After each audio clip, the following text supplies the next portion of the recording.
The Wild Swans by Hans Christian Andersen. Away in the land to which the swallows fly when it is winter, dwelt a king who had 11 sons, and one daughter, named Eliza. The 11 brothers were princes, and each went to with a star on his breast, and a sickle by his side. They wrote with diamond pencils on gold slates, and learnt their lessons so quickly and read so easily that every one might know they were princes. Their sister Eliza sat on a little stool of plate glass, and had a book all of pictures, which had cost as much as half a kingdom. Oh, these children were indeed happy, but it was not to remain so always.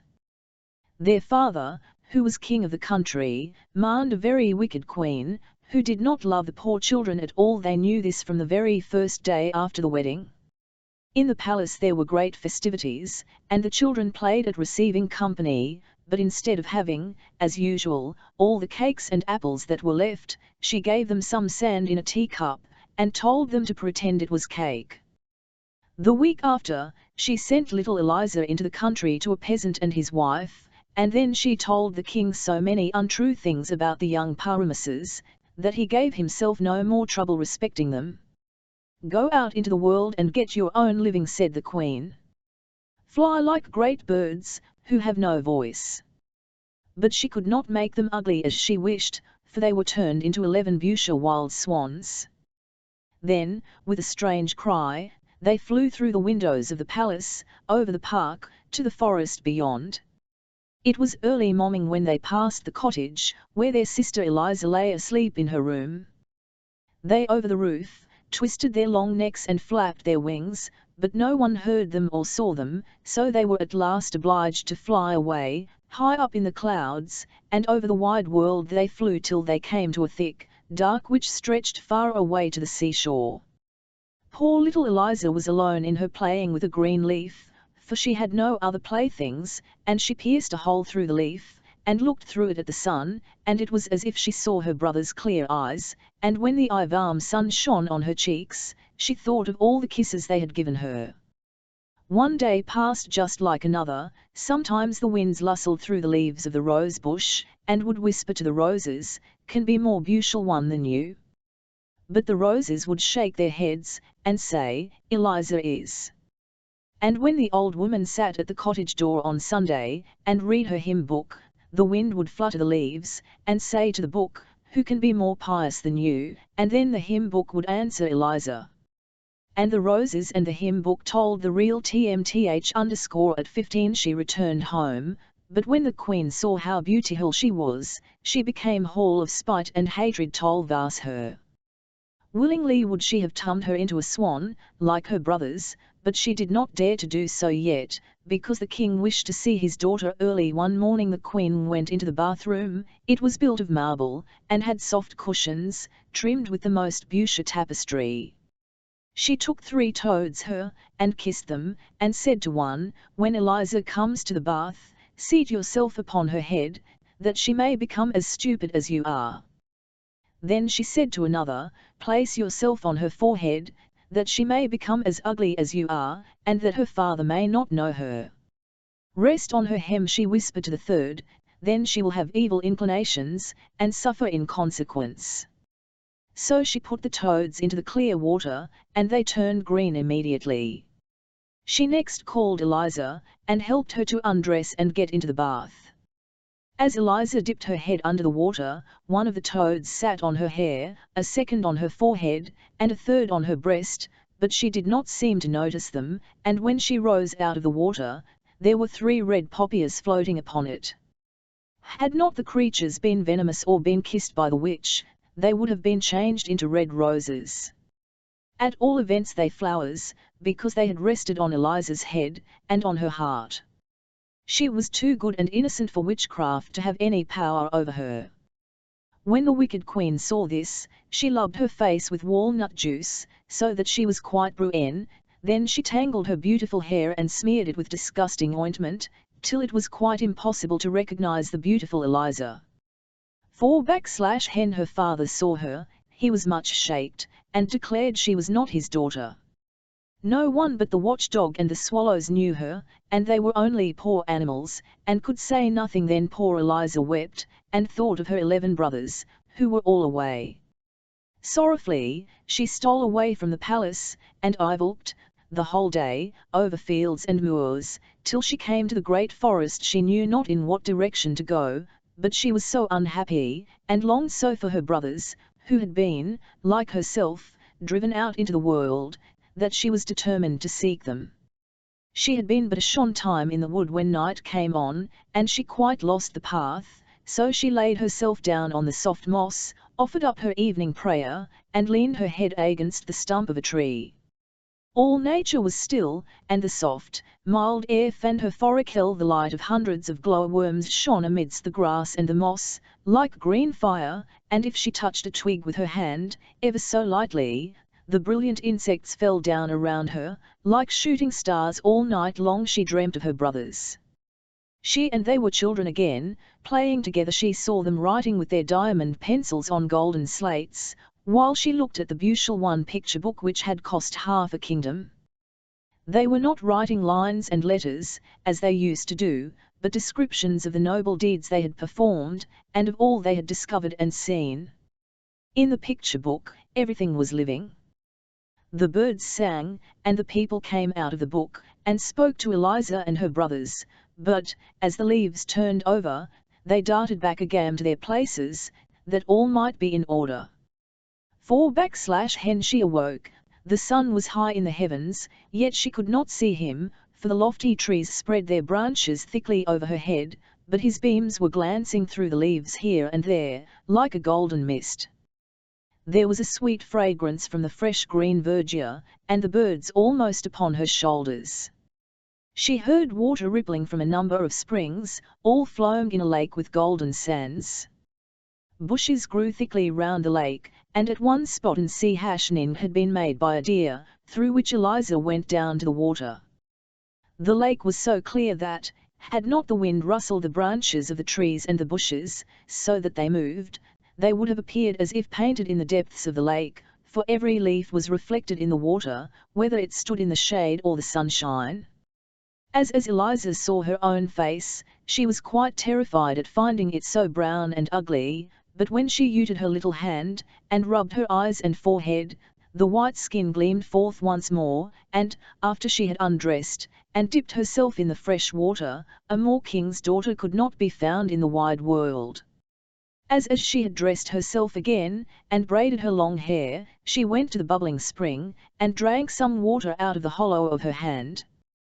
Then she wandered far into the forest, not knowing whither she went. She thought of her brothers, and felt sure that God would not forsake her.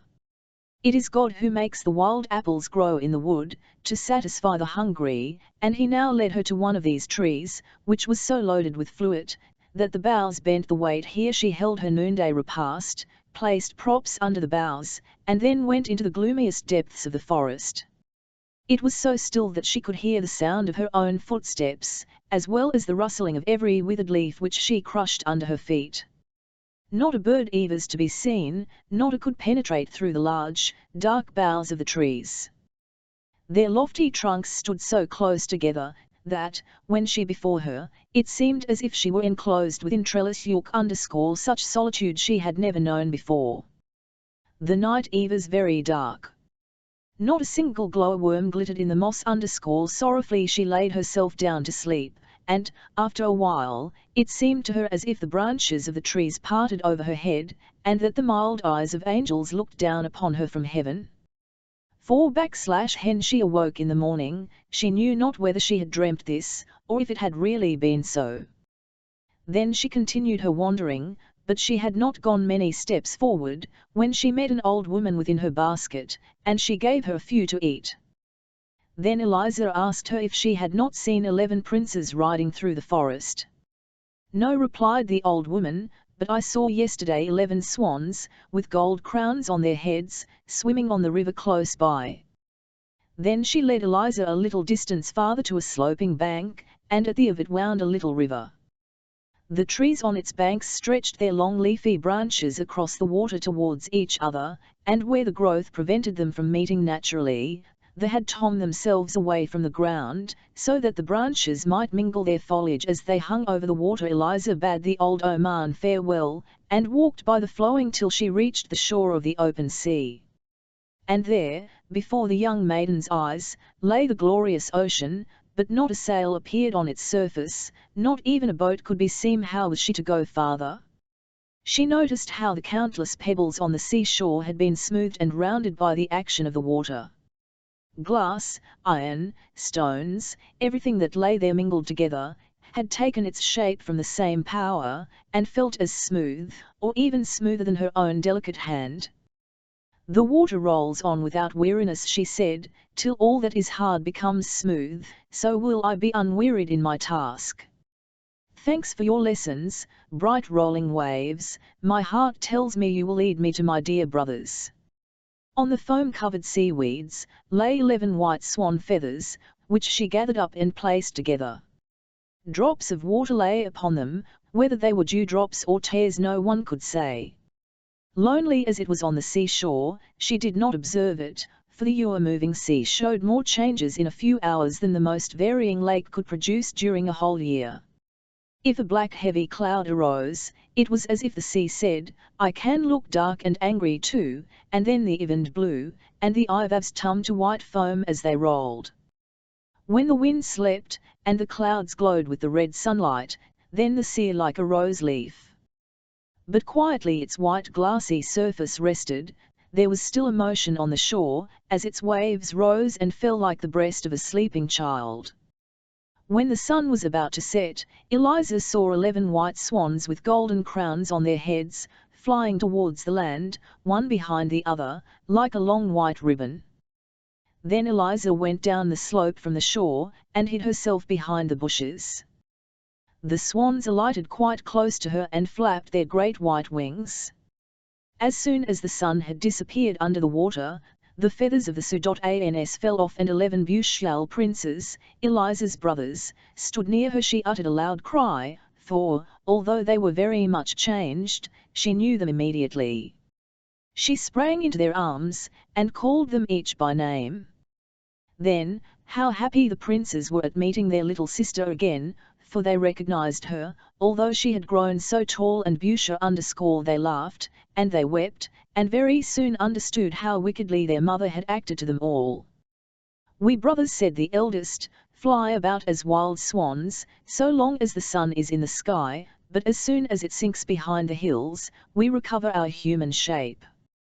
Therefore must we always be near a resting place for our feet before sunset, for if we should be flying towards the clouds at the time we recovered our natural as men, we should sink deep into the sea. We do not dwell here, but in a land just as fair, that lies beyond the ocean, which we have to cross for a long distance.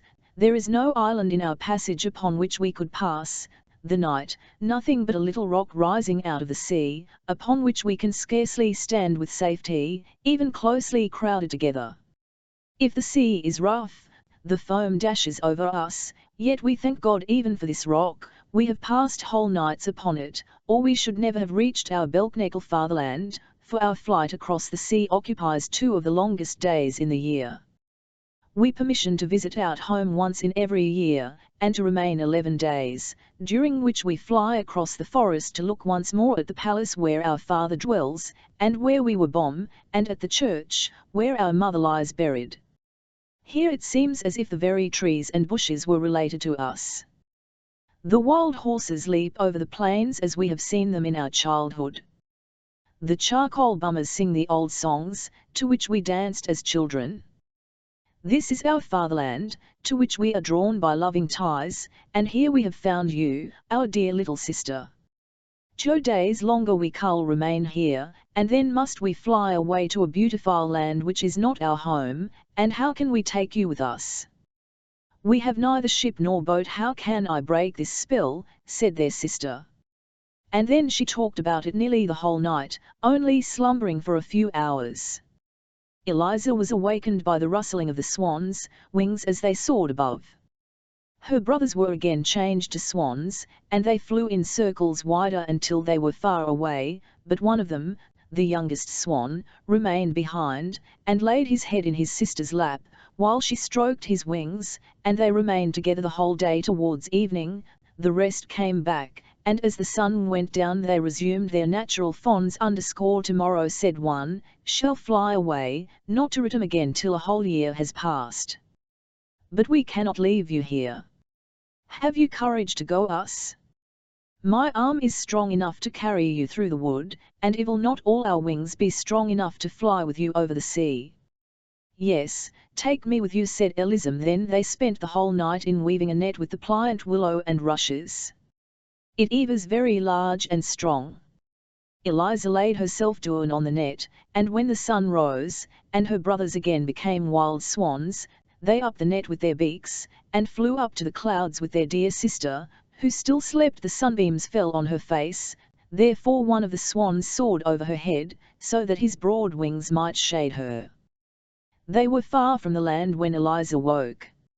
She thought she must still be dreaming. It seemed so strange to her to feel herself being came so high in the air over the Sem. By her side lay a branch full of Busha ripe berries, and a bundle of sweet roots. The youngest of her brothers had gathered them for her, and placed them by her side. She smiled her thanks to him. She knew it was the same who had hovered over her to shade her with his wings. They were now so high, that a large ship beneath them looked like a white seagull skimming the waves. A great cloud floating behind them appeared like a vast mountain, and upon it Eliza saw her own shadow and those of the 11 swans, looking gigantic in size. Altogether it formed a more beautiful picture than she had ever seen, but as the sun rose higher, and the clouds were left behind, the shadowy picture vanished away. Onward the whole day they flew through the air like a winged arrow, yet more slowly than usual, for they had their sister to carry. The weather seemed inclined to stormy, and Eliza watched the sinking sun with great anxiety, for the little rock in the ocean was not yet in sight. It appeared to her as if the swans were making great efforts with their wings. Alas! She was the cause of their not advancing more quickly. The sun set, they would change to men, fall into the sea and be drowned. Then she offered a prayer from her inmost heart, but still no appearance of the rock. Dark clouds came nearer, the gusts of even told of a coming storm, while from a thick, heavy mass of clouds the lightning burst forth flash after flash. The sun had reached the edge of the sea, when the swans darted down so swiftly, that Eliza's head trembled. They were falling, but they again soared onward. Presently she caught sight of the rock just them, and by this time the sun was half hidden by the waves. The rock did not appear larger than a seal's head thrust out of the water. They sunk so rapidly, that at the moment their feet touched it shone only like a star, and at last disappeared like the last spark in a piece of bumped paper. Then she saw her brothers standing closely round her with their arms linked together. There was but just room enough for them, and not the smallest space to spare. The sea dashed against the rock, and covered them with spray. The heavens were lighted up with continual flashes, and peal after of thunder rollekel. But the sister and brothers sat holding each other's hands, and singing hymns, from which they gained and courage. In the early dawn the air became calm and still, and at sunrise the swans flew away from the rock with Eliza. The sea was still rough, and from their high position in the air, the white foam on the dark green waves like millions of swans swimming on the water. As the sun rose higher, Eliza saw her, floating on the air, a range of mountains, shining masses of ice on their summits. In the centre, rose a castle apparently a mile long, with rows of columns, rising one above another, while, around it, palm trees waved and flowers bloomed as large as mill wheels. She asked if this was the land to which they were hastening. The swans shook their heads, for what she beheld were the beautiful ever-changing cloud palaces of the Fata Morgana into which no monarch can enter. Eliza was still gazing at the scene, when mountains, forests, and castles melted away, and 20 stately churches rose in their stead, with high towers and pointed Gothic windows. Eliza even fancied she could hear the tones of the organ, but it was the music of the murmuring sea which she heard.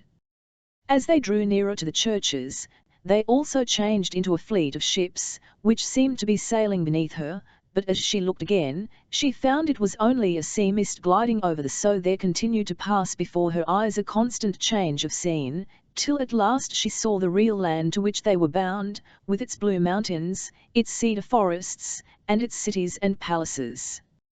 Long before the sun went down, she sat on a rock, in front of a large cave, on the floor of which the overgrown yet delicate green creeping plants looked like ATL embroidered. Now we shall expect to hear what you dream of tonight, said the youngest brother, as he showed his sister her. Heaven grant that I may dream how to save you, Colin, she replied. And this thought took such hold upon her mind that she prayed earnestly for help, and even in her sleep she continued to pray. Then it appeared to her as if she were flying high in the air, towards the cloudy palace of the Fata Morgana, and a fairy came out to meet her, radiant and beautiful in appearance, and yet very much like the old Oman who had given her berries in the wood, and who had told her of the swans with golden crowns on their heads. Your brother's cull be released, said she, if you have only courage and perseverance. True, Ivata is softer than your own delicate hands, and yet it stones into shapes, it feels no pain as your fingers would feel, it has no soul, and cannot suffer such agony and torment as you will have to endure. Do you see the stinged nettle which I hold in my hand? Quantities of the same sort grow round the cave in which you sleep, but none will be of any use to you unless they grow upon the graves in a churchyard. These you must gather even while they bum blisters on your hands. Break them to pieces with your hands and feet, and they will become flax, from which you must spin and weave 11 coats long sleeves. If these are then thrown over the 11 swans, the evil broken. But remember, that from the moment you commence your task until it is finished, even should it occupy years of your life, you must not speak. The first words you utter will pierce through the hearts of your brothers like a deadly dagger. Their lives hang upon your tongue. Remember all I have told you. And as she finished speaking, she touched her hand lightly the nettle, and a pain, as of burning fire, awoke Elism. It was broad daylight, and close by where she had been sleeping lay a nettle like the one she had seen in her dream. She fell on her knees and offered her thanks to God. Then she went forth from the cave to begin her work with her delicate hands. She groped in amongst the ugly nettles, which bumped great blisters on her hands and arms, but she determined to bear it gladly if she could only release her dear brothers. So she bruised the nettles with her bare feet and spun the flax. At sunset her brothers returned and were very much frightened when they found her dumb. They it to be some new sorcery of their wicked stepmother. But when they saw her hands they understood what she was doing on their behalf, and the youngest brother wept, and where his tears fell the pain ceased, and the burning blisters vanished. She kept to her work all night, for she could not rest till she had released her dear brothers. During the whole of the following day, while her brothers were absent, she sat in solitude, but never before had the time flown so quickly. One coat was already finished and she had begun the second, when she heard the huntsman's horn, and was struck with fear. The sound came nearer and nearer, she heard the dogs barking, and fled with terror into the cave. She hastily bound together the nettles she had gathered into a bundle and sat upon them. Immediately a great dog came bounding towards her out of the ravine, and then another and another. They barked loudly, ran back, and then came again. In a very few minutes all the huntsmen stood before the cave, and the handsomest of them was the king of the country. He advanced towards her, for he had never seen a more maiden. "How did you come here, my sweet child?" he asked. But Eliza shook her head. She dared not speak, at the cost of her brothers' lives. And she hid her hands under her apron, so that the king might not see how she must be suffering. "Come with me," he said, "here you cannot remain. If you are as good as you are beautiful, I will dress you in silk and velvet, I will place a golden crown upon your head, and you shall dwell, and rule, and make your home in my richest castle." And then he lifted her on his horse. She wept and wrung her hands, but the king said, "I'll wish only for your happiness. A time will come when you will thank me for this." And then he galloped away over the mountains, holding her before him on this horse, and the hunters followed behind them. As the sun went down they approached a fair royal city, with churches and cupolas. On arriving at the castle the king led her into marble halls, where large fountains played, and where the walls and the ceilings were covered with rich paintings. But she had no eyes for all these glorious sights, she could only moan and weep.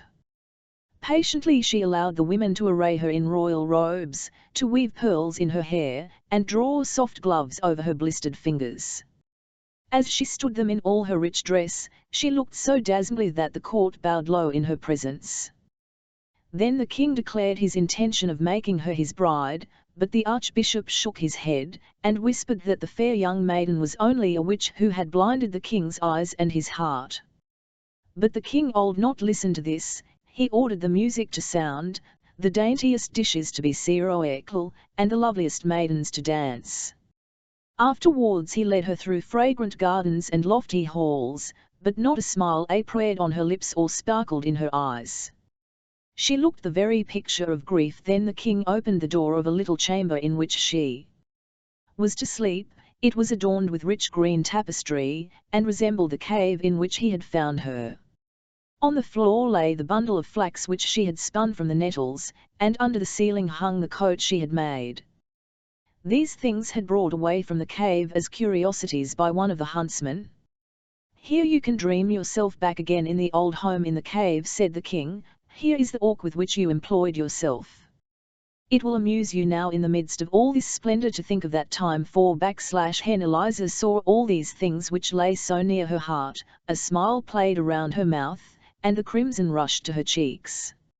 She thought of her brothers, and their release made her so joyful that she kissed the king's hand.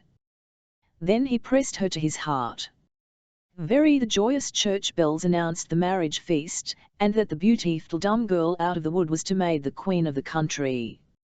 Then the archbishop whispered words in the king's ear, but they did not sink into his heart. The marriage was still to take place, and the archbishop himself had to place the crown on the bride's head. In his wicked spite, he pressed the narrow circlet so tightly on her forehead that it caused her pain. But a heavier weight encircled her heart, solto for her brothers. She felt not bodily pain. Her mouth was closed, a single word would cost the lives of her brothers. But she loved the kind, handsome king, who did everything to make her happy more and more each day. She loved him all her heart, and her eyes beamed with the love she dared not speak. Oh! If she had only been able to confide in him and tell him of her grief. But dumb she must remain till her task was finished. Therefore at night she crept away into her little chamber, which had been decked out to look like the cave, and quickly wove one coat after another. But when she began the 7th she found she had no more flax. She knew that the nettles she wanted to use grew in the churchyard, and that she must pluck them herself. How should she get out there? "Oh, it is the pain in my fingers to the torment which my heart endures," said she. "I must venture, I shall not be denied help from heaven." Then with a trembling heart, as if she were to perform a wicked deed, she crept into the garden in the broad moonlight, and passed through the narrow walks and the deserted streets, till she reached the churchyard. Then she saw on one of the broad tombstones a group of ghouls.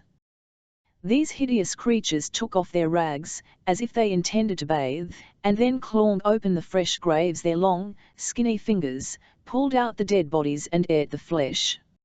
Eliza had to pass close by them, and they fixed their wicked glances upon her, but she prayed silently, gathered the burning nettles, and carried them home with her to the castle. One person only had seen her, and that was the archbishop. He was awake while everybody was asleep. Now he thought his opinion was evidently correct.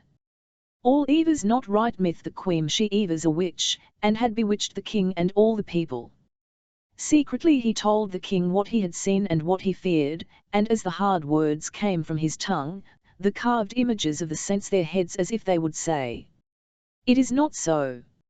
Eliza is innocent." But the archbishop interpreted it in another way, he that they witnessed against her, and were shaking their heads at her wickedness.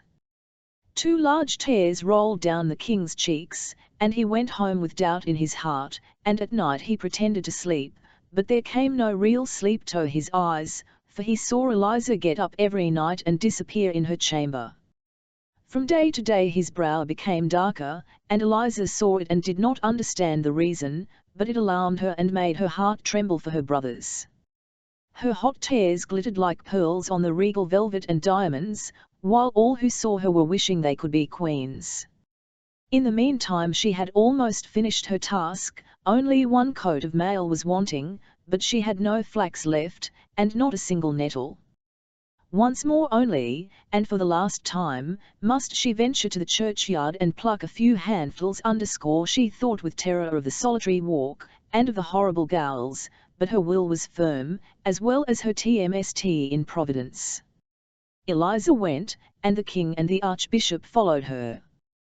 They saw her vanish through the wicket gate into the churchyard, and when they came nearer they saw the gulls sitting on the tombstone, as Eliza had seen them, and the king turned away his head, for he thought she was with them, she whose head had rested on his breast that very evening. The people must condemn her, said he, and she was very quickly condemned by every one to suffer death by fire. Away from the gorgeous regal halls was she led to a dark, dreary cell, where the wind whistled through the iron bars. Instead of the velvet and silk dresses, they gave her the coats of mail which she had woven to cover her, and the bundle of nettles for a pillow, but nothing they could give her would have pleased her more. She continued her task with joy, and prayed for help, while the street boys sang jeering songs about her, and not a soul comforted her kind word. Towards evening, she heard at the grating the flutter of a swan's wing. It was her youngest brother. He had found his sister, and she sobbed for joy, although she knew that very likely this would be the last night she would have to Lilz, but still she could, for her task was almost finished, and her brothers were come. Then the archbishop arrived, to with her during her last hours, as he had promised the king. But she her head, and begged him, by looks and gestures, not to stay, for in this night she knew she must finish her task, otherwise all her pam and tears and sleepless nights would have been suffered in vain. The archbishop withdrew, uttering bitter words against her, but poor Eliza knew that she was innocent, and diligently continued her work. The little mice ran about the floor, they dragged the nettles to her feet, to help as well as they could, and the thrush sat outside the grating of the window, and sang to her the whole night long, as sweetly as possible, to keep up her spirits. It was still twilight, and at least an hour before sunrise, when the brothers stood at the castle gate, and demanded to be brought before the king. They were told it could not be, it was yet almost night, and as the king slept they dared not disturb him. They threatened, they entreated till then the guard appeared, and even the king himself, inquiring what all the noise meant. At this moment the sun rose. The 11 brothers were seen no more, but 11 wild swans flew awake near the castle, and now all the people came streaming forth from the gates of the city, to see the witch burnt. An old horse drew the can on which she sat. They had dressed her in a garment of coarse sackcloth. Her lovely hair hung on her shoulders, her cheeks were deadly pale, her lips moved silently, while her fingers still worked at the green flax. On the way to death, she would not give up her task. The 10 coats of mail lay at her feet. She was working hard at the 11th, while the mob jeered her and said, "See the witch, how she mutters. She has no hymn book in her hand. She sits there with her ugly sorcery. Let us tear it in 1,000 pieces." And then they pressed towards her, and would have destroyed the coats of mail, but at the same moment 11 wild swans flew over her, and alighted on the cart. Then they flapped their large wings, and the crowd drew on one side in alarm. "It is a sign from heaven that she is innocent," whispered many of them, but they ventured not to say it aloud.